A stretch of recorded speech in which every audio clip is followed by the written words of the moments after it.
Chapter 4 science का दूसरा जो टॉपिक है वो है effects of human activities on environment. यानी इंसान की जितनी हरकत होती है, जितनी उनकी एक्टिविटीज़ होती है, उसके असरात हमारे माहौल पर क्या हैं। सबसे पहले आज हम पढ़ेंगे ग्रीन हाउस इफ़ेक्ट के बारे में। ग्रीन हाउस इफ़ेक्ट होती क्या है? अब अगर हम इस दुनिया का मुताला करें तो मिसाल के तौर पर अगर ये हमारे पास अर्थ है और इसी तरह इसके बाहर का जो एरिया, इससे पहले भी हम पढ़ चुके हैं, एक ओजोन लेयर होती है। तो ये अगर ओजोन लेयर है हमारे पास,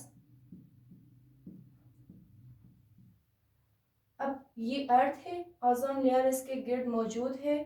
और अगर हम देखें कि सन जिससे शुआएं निकलती है या जो हीट प्रोड्यूस करती है, अब वहाँ से जो शुआ होती है या रेज होती है वो यहाँ पे आके हमारे अर्थ के अंदर इंटर होने की कोशिश करेगी।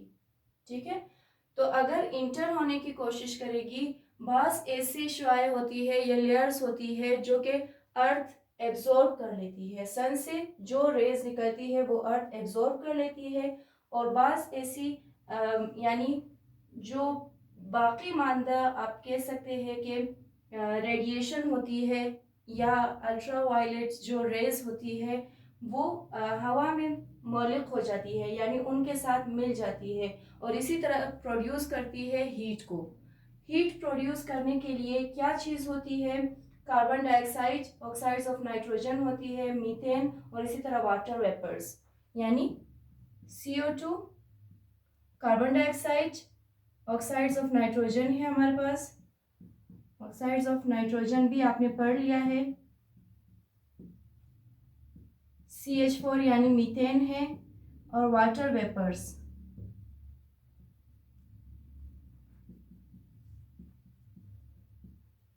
इन चार चीज़ों के साथ जो सूरज से निकलने वाली शुआएं हैं, थोड़ी बहुत तो अर्थ के साथ मिल जाएगी, बाकी जो रह जाएगी वो इन चार गैसेस के साथ या वाटर वेपर्स के साथ मिलकर वो हीट प्रोड्यूस करेगी। ठीक है, जब हीट प्रोड्यूस होगा तो वो पूरे यानी हमारे माहौल में फैल जाएगी। अब अगर इस ओजोन लेयर का काम क्या है, ये ओजोन लेयर क्यों बनाई गई है? जब सन से अल्ट्रा वायलेट रेज निकलती है तो वो इस ओजोन लेयर के साथ क्या हो जाएगी, यानी यहाँ से रिफ्लेक्ट होती जाएगी। ठीक है, यहाँ से निकलने की कोशिश करेगी, इसी तरह यहाँ से भी निकलने की कोशिश करेगी, रिफ्लेक्ट होके वो बाहर निकलने की कोशिश करेगी। यानी जो कुछ हद तक आप कह सकते हैं कि मुज़िर सेहत जो रेज होती है वो इस ओजोन लेयर के ज़रिए वो रुक जाती है और बाकी थोड़ी बहुत जो रेज होती है जो इंसान की ज़रूरत होती है, पौधों की ज़रूरत होती है, वो अर्थ के अंदर इंसर्ट हो जाती है। अब अगर इससे पहले हमने पढ़ लिया था क्लोरोफ्लोरोकार्बन्स की वजह से हमने कहा कि ओजोन लेयर ख़राब हो रहा है, डैमेज हो रहा है। तो अगर यहाँ पे ओजोन लेयर डैमेज हो जाएगी, मिसाल के तौर पर ये एरिया है, तो इसमें ओजोन लेयर में आप कह सकते हैं कि उसको यानी ख़राब कर देगी, वहाँ से वो सुराख पड़ जाएगी। जब सुराख पड़ जाएगी तो यहाँ से जो रेज होगी वो डायरेक्ट अर्थ में इंटर हो जाएगी। कौन सी रेज? Ultra violet rays. ठीक है, जो कि बहुत ही खतरनाक रेज होती है जो सूरज से निकलती है। अब अगर वही अल्ट्रा वायलेट रेज डायरेक्ट अर्थ में इंसर्ट हो जाएगी, जमीन पे पहुंच जाएगी, तो वो पूरी जानदार के लिए बहुत ही मुज़िर होगी। ठीक है, एक तो ये हो गया कि जिससे आप कह सकते हैं कि ज़मीन का दर्जा हरारत यानी सूरज से निकलने वाली शुआ अगर तो ओजोन लेयर सही नहीं होगा, काम सही नहीं करेगी, तो सूरज से निकलने वाली शुआ डायरेक्ट ज़मीन पे पड़ेगी जिससे ज़मीन का दर्जा हरारत ज़्यादा होगा। और दूसरी है कि अगर वहाँ से निकलेगी तो थोड़ी बहुत तो कंट्रोल हो जाएगी, लेकिन बाकी जो रेस होगी वो इन तीन गैसेस और वाटर वेपर के साथ मिलकर हीट प्रोड्यूस करेगी जिससे ज़मीन का दर्जा हरारत ज़्यादा हो जाएगी। अब इसी तरह बाज़ ऐसी गैसेस होती है जो कि इन्वायरमेंट में मौजूद होती है और वो हीट प्रोड्यूस करती है, उन गैसेस को हम कहते हैं ग्रीन हाउस गैसेस, या आप ये भी कह सकते हैं। अच्छा, ग्रीन हाउस गैसेस में कौन कौन से हैं?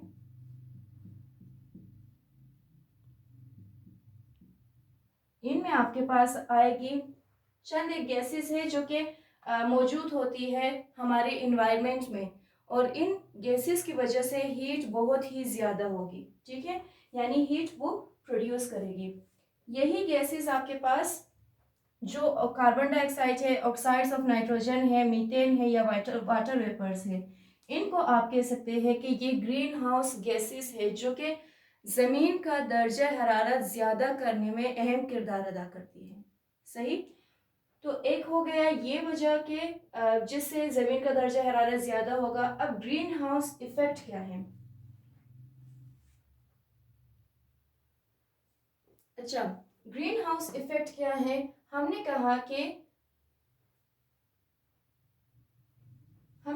कि ग्रीन हाउस गैसेस इन्वायरमेंट में मौजूद होती है जो कि रेस के साथ यानी सूरज के शौक के साथ मिलकर हीट प्रोड्यूस करती है, ठीक है।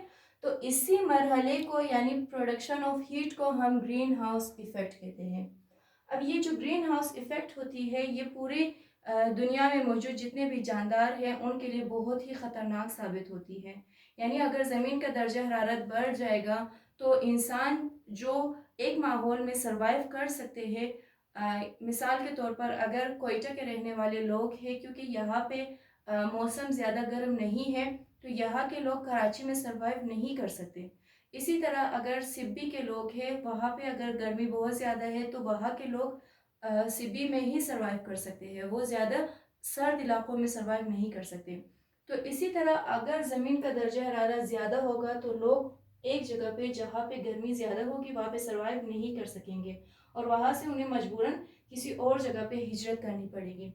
तो इस ऐसे ही बाज़ परिंदे होते हैं या जानवर होते हैं जो एक जगह पे जहाँ पे गर्मी अगर ज़्यादा हो तो वो वहाँ से दूसरी जगह शिफ्ट हो जाएंगी। और एक्वेटिक लाइफ में भी इसी तरह है कि अगर गर्मी ज़्यादा होगी तो समंदर या दरिया में रहने वाले जितने भी जानदार हैं उनके सेहत पर भी बहुत ही बुरा असर पड़ेगा। बाज़ ऐसे इलाके होते हैं जहाँ पे दरख्त वगैरह ज़्यादा उगे होते हैं और गर्मी की शिद्दत से जंगलात में आग लग जाती है, वो भी इसी ग्रीन हाउस इफ़ेक्ट की वजह से है, यानी ह्यूमन एक्टिविटीज़ की ही वजह से है जो कि असरात मुरतब करती है हमारे माहौल पर। अब एक तो हो गए ये, फिर बाज़ लोग जो है वो ग्रीन हाउसेस अपने घरों में बनाते हैं, ग्रीन हाउसेस बनाते हैं। ये ग्रीन हाउसेस क्या होते हैं? मिसाल के तौर पर एक शीशे की बनी हुई ये घर बनाते हैं, ठीक है, शीशे की बनी हुई घर में अब ये क्या करते हैं, इसमें क्या काम करते हैं, इसमें पौधे उगाते हैं, पौधे उगाते हैं बाज इसी तरह से, क्योंकि पौधों को बाज ऐसे पौधे होते हैं जो कि ज़्यादा सर्दी वो यानी बर्दाश्त नहीं कर सकते, तो लोग ग्रीन हाउसेस बनाते हैं। ग्रीन कलर का एक यानी आप शीशे से बनी हुई एक घर बनाते हैं जिसमें पौधे को रखा जाता है। अब इस यानी शीशे से बने हुए घर में वो हीट प्रोड्यूस करते हैं, और जब भी इस ग्रीन हाउसेस में हीट ज़्यादा होगी तो लाजमी बात है कि इसका इफ़ेक्ट अर्थ पे पड़ेगा। यानी दुनिया में जितने भी ग्रीन हाउसेस ज़्यादा होगी, ग्रीन हाउसेस में क्योंकि ज़्यादा से ज़्यादा हीट की मकदार को ज़्यादा किया जाता है, यानी हरारत ज़्यादा किया जाता है ताकि पौधे वहाँ पे सरवाइव कर सके। तो अगर इस ग्रीन हाउस में हीट ज़्यादा होगी तो इसका डायरेक्ट इफ़ेक्ट अर्थ पे पड़ेगा। अब ये ग्रीन हाउसेस भी इंसानी माहौल को ख़राब करने के लिए या उस पर बुरे असरात मुरतब करने के लिए बहुत ही आप कह सकते हैं मुज़िर होते हैं, क्योंकि इससे ज़मीन का दर्जा हरारत ज़्यादा होगा। ज़मीन का दर्जा हरारत बढ़ने की वजह से जितने दुनिया में मौजूद ग्लेशियर्स वगैरह है वो पिघल जाएंगे। अगर वो पिघलेंगी तो लाजमी बात है कि समंदर के पानी की लेयर या आप कह सकते हैं उसके पानी का बहाव भी ज़्यादा होगा और बाज़ ऐसे इलाके होते हैं, बाज़ ऐसे घर होते हैं जो समंदर के करीब वाक़ होते हैं। तो अगर समंदर के पानी का पानी यानी उसका उसमें ज़्यादती होगी तो वो हो सकता है कि उन इलाकों की तरफ उसका बहाव हो जाए और वहाँ पे रहने वाले लोग भी वहाँ से मुतासिर हो सकते हैं। तो इसको बरकरार रखने के लिए लाजमी है कि ज़मीन का दर्जा हरारत बराबर हो। ज़मीन का दर्जा हरारत बढ़ने से पूरे यानी आप कह सकते हैं इसमें मौजूद जितने भी जानदार हैं उस पर मनफी असरात पड़ सकते हैं। पहला आपके पास ग्रीन हाउस इफेक्ट कंप्लीट होता है। ओके, नेक्स्ट टॉपिक है हमारे पास डिप्लेशन ऑफ ओजोन लेयर यानी इफेक्ट्स ऑफ ह्यूमन एक्टिविटीज़ का दूसरा जो अहम वजह है, दूसरा असर जो इन्वायरमेंट पर है। अच्छा, इससे पहले हमने यानी पहले टॉपिक में हमने पढ़ा कि अर्थ होती है और इसके ऊपर ओजोन लेयर है। तो ये ओजोन लेयर जो है, ओजोन को आप कह सकते हैं कि इसका जो फार्मूला है वो O3 है। ठीक है, ओजोन लेयर तकरीबन 15 से 20 किलोमीटर ज़मीन से ऊपर ये लेयर मौजूद होती है। तो ये जो ओजोन लेयर है इसका काम है सूरज की शुआओं को या मुज़िर शुआओं को या सन की अल्ट्रा वायलेट जो रेस होती है उनको रोकना ज़मीन के अंदर दाखिल होने में। ओके, अब एक चीज़ हमने पढ़ा था क्लोरोफ्लोरोकार्बन CFCs। इसमें सबसे जो एक चीज़ था एरोजोल स्प्रेज, दूसरा आपके पास था रेफ्रिजरेटर, और इसी तरह हम कह सकते हैं कि CFCs जो है वो बाज़ ऐसे गैसेस होती है जिसमें यानी क्लोरीन भी होती है, फ्लोरीन भी होती है और आपके पास मौजूद होता है इसमें कार्बन। क्लोरीन, फ्लोरीन और कार्बन के मिलाप से CFCs बनती है। और ये कहाँ से प्रोड्यूस होता है? ऐसे स्प्रेज जो हम इस्तेमाल करते हैं घरों में, हेयर स्प्रे होती है, बॉडी स्प्रे होती है, इसी तरह कलरिंग पेंट्स वगैरह होती है। बाज़ रेफ्रिजरेटर में भी गैसेस मौजूद होती है जो कि क्लोरीन, फ्लोरीन एंड कार्बन में मौजूद होती है। ठीक है, की मिलाप होती है ताकि रेफ्रिजरेटर में मौजूद ग़ज़ा को फ्रेश रखा जा सके। तो अब जो CFCs यानी क्लोरीन, फ्लोरीन और कार्बन जब रिलीज़ होगी तो ये स्पेशली ओजोन लेयर के लिए बाइस ख़तरा है। यानी डिप्लेशन का मतलब है उसको ख़राब करना। तो ओजोन लेयर को ख़राब कर सकती है CFCs। यानी अगर ये CFCs प्रोड्यूस ज़्यादा मकदार में होंगी तो जो ओजोन लेयर होगी इसमें इसको क्योंकि इसकी मोटाई जो होती है वो अल्लाह ने बहुत ही यानी बराबर तरीके से उसको बनाई होती है। तो अगर ये CFC ज़्यादा मकदार में प्रोड्यूस होगी तो ये 3 होती जाएगी यानी पतला होता जाएगा। ठीक है, जब ये पतला होगा फिर एक वक्त ऐसा भी आएगा कि इसमें होल पड़ जाएगी यानी शगाफ पड़ जाएगा।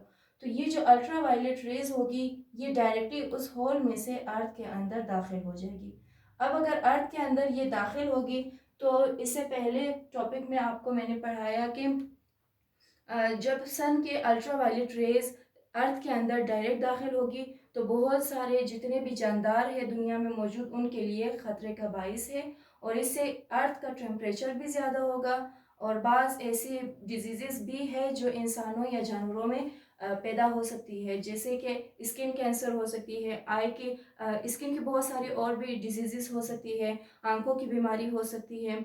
और इसके अलावा भी बहुत सारी ऐसी यानी मुज़िर सेहत आप कह सकते हैं चीज़ें रुनुमा हो सकती है या बीमारियां पैदा हो सकती है। और इसके साथ आपका second topic depletion of ozone layer ख़त्म होता है।